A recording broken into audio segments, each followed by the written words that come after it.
Kalau ada kasus sporadik COVID-19, bagaimana strategi penanggulangannya?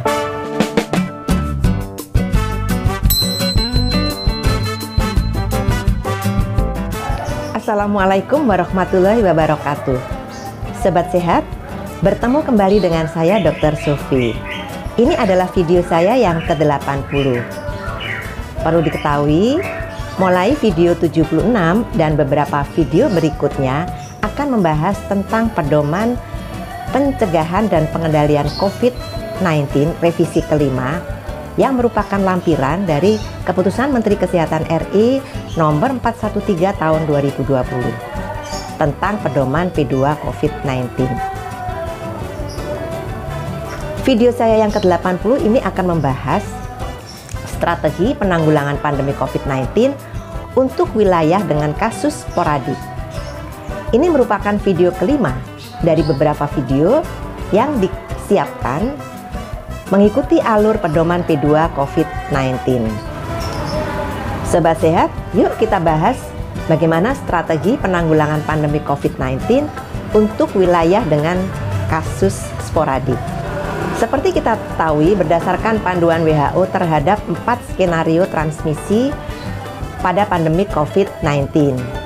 Yang kedua adalah skenario wilayah dengan kasus sporadik. Strategi penanggulangan pandemi COVID-19 untuk wilayah dengan kasus strategik bisa kita bahas. Awalnya kita melihat dulu apa artinya. Tingkat penularan wilayah dengan kasus sporadik artinya ada satu atau lebih kasus. Kasus bisa import atau lokal tapi belum terbukti adanya penularan lokal. Di sini tujuan penanggulangannya adalah menghentikan penularan dan mencegah penyebaran. Adapun strategi penanggulangan untuk wilayah dengan kasus sporadik adalah A. Surveillance epidemiologi dan upaya penemuan kasus secara aktif. Antara lain, penemuan kasus secara aktif, isolasi, dan karantina kontak. Lalu melaksanakan pelacakan kontak dan monitoring serta karantina kontak. Kemudian melaksanakan pemeriksaan surveillance COVID-19 melalui surveillance berbasis komunitas, surveillance ILI, SARI, pneumonia, event-based surveillance baik FKTP maupun FKRTL.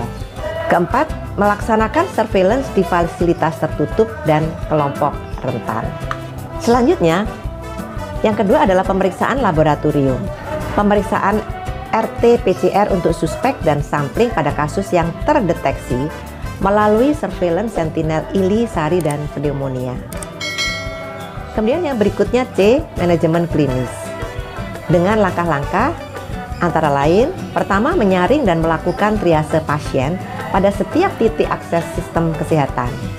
Kedua, perawatan untuk seluruh pasien suspek dan konfirmasi berdasarkan keparahan penyakit dan kebutuhan penyakit akut. Ketiga, mempersiapkan rumah sakit terhadap lonjakan kasus. Keempat, mempersiapkan komunitas terhadap lonjakan, termasuk mengatur fasilitas umum untuk isolasi kasus ringan dan sedang. 5. Membuat protokol untuk isolasi rumah. Kemudian yang D adalah pencegahan dan pengendalian infeksi atau PPI. Meliputi pertama, melatih atau refreshment staff mengenai PPI dan pengelolaan pasien COVID-19. Kedua, melaksanakan strategi PPI untuk mencegah penularan di Fasiankes. Ketiga, penggunaan APD yang sesuai oleh petugas yang merawat pasien COVID-19. 4. Mempersiapkan lonjakan kebutuhan Fasiankes, termasuk dukungan APD, ruang isolasi, rawat inap, dan alat bantu pernafasan di rumah sakit, serta dukungan kesehatan jiwa dan psikososial untuk tenaga kesehatan. Kemudian yang kelima, review lonjakan kebutuhan Fasiankes, termasuk alat bantu pernafasan dan persediaan APD. Selanjutnya, E. Pencegahan penularan di masyarakat. Pertama, physical distancing. Kedua, kebersihan tangan. Ketiga, etika batuk atau bersin. Keempat, pemakaian masker. Kelima, pembatasan aktivitas luar rumah.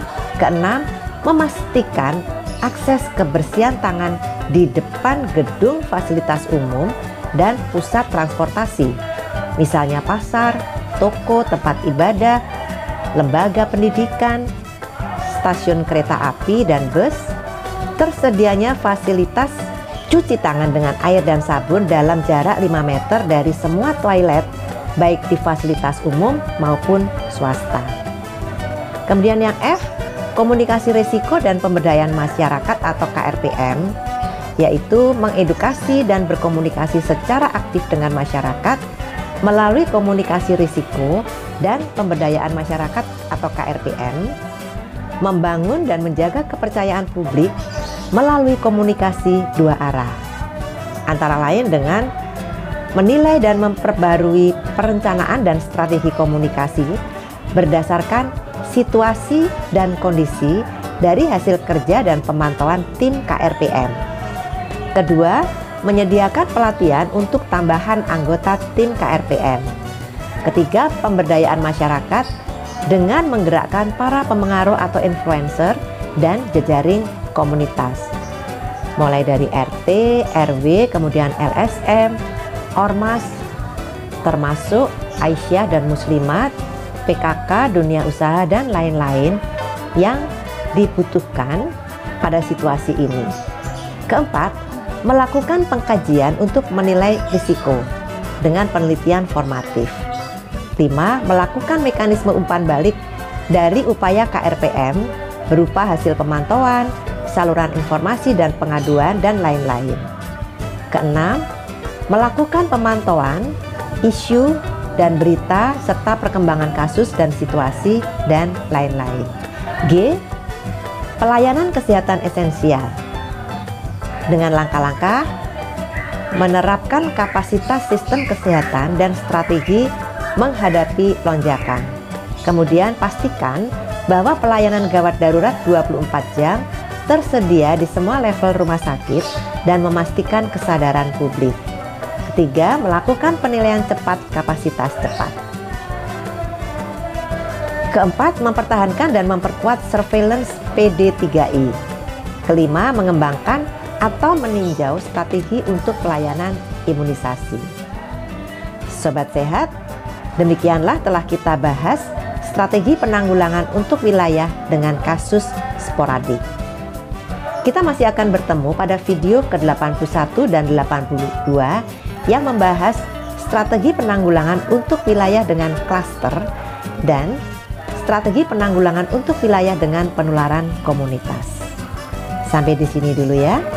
Saya tetap mengundang masukan dari Sobat Sehat. Silakan sampaikan di kolom komentar. Semoga selalu sehat. Wassalamualaikum warahmatullahi wabarakatuh.